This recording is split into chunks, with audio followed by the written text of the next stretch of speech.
Play ஸ்டோர்ல இருந்து வரக்கூடிய நோட்டிபிகேஷன்ஸை எப்படி வந்து ஸ்டாப் பண்றது அப்படிங்கறது தான் இந்த வீடியோல டீடைல்டா பார்க்க போறோம். பார்க்கறதுக்கு முன்பாக சேனலை சப்ஸ்கிரைப் பண்ணிடுங்க. வீடியோக்குள்ள போலாம். பிளே ஸ்டோர்ல இருந்து உங்களுக்கு எந்த விதமான நோட்டிபிகேஷனும் வரக்கூடாதுன்னு நினைச்சீங்க அப்படின்னா ஈஸியா பாத்தீங்கன்னா நீங்க வந்து அந்த நோட்டிபிகேஷன் வராத மாதிரி செட் பண்ணிக்கலாம். ஜஸ்ட் உங்க போன்ல இருக்கக்கூடிய செட்டிங்ஸ் ஆப் வந்து ஓபன் பண்ணிடுங்க. ஓபன் பண்ணிட்டு அதுல ஆப்ஸ் அப்படின்ற ஆப்ஷன் வந்து இருக்கும். அந்த ஆப்ஷனை கிளிக் பண்ணிடுங்க. கிளிக் பண்ணிட்டு மேனேஜ் ஆப்ஸ் கொடுத்துருப்பாங்க. அதை கிளிக் பண்ணீங்கன்னா போன்ல இருக்கக்கூடிய எல்லா ஆப்புமே லிஸ்ட் அவுட் ஆகும். அதுல பிளே ஸ்டோரை கிளிக் பண்ணி ஓபன் பண்ணிடுங்க. ஓபன் பண்ணிட்டு அதுல வந்து நோட்டிபிகேஷன்ஸ் அப்படின்ற ஆப்ஷன் வந்து இருக்கும்.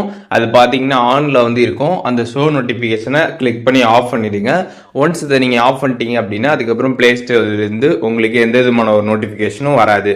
இப்போ உங்களுக்கு அகைன் திருப்பி நோட்டிபிகேஷன்லாம் வரணும் அப்படின்னு நினைச்சீங்க அப்படின்னா சேம் செட்டிங்ஸ்ல போயிட்டு நீங்க வந்து ஆன் பண்ணிட்டீங்க அப்படின்னா நோட்டிபிகேஷன்ஸும் பார்த்தீங்கன்னா வர ஸ்டார்ட் ஆயிடும். ஸோ இப்போ எப்படி வந்துட்டு பிளே ஸ்டோர்ல இருக்கக்கூடிய நோட்டிபிகேஷன் ஆன் ஆஃப் பண்றது அப்படிங்கிறதுக்கான டீடைல்ஸ் தெரிஞ்சிருப்பீங்க. இதுல எதுவும் டவுட் இருந்துச்சு அப்படின்னா கமெண்ட்ஸ்ல மென்ஷன் பண்ணுங்க. நான் எல்லாருக்குமே ரிப்ளை பண்றேன்.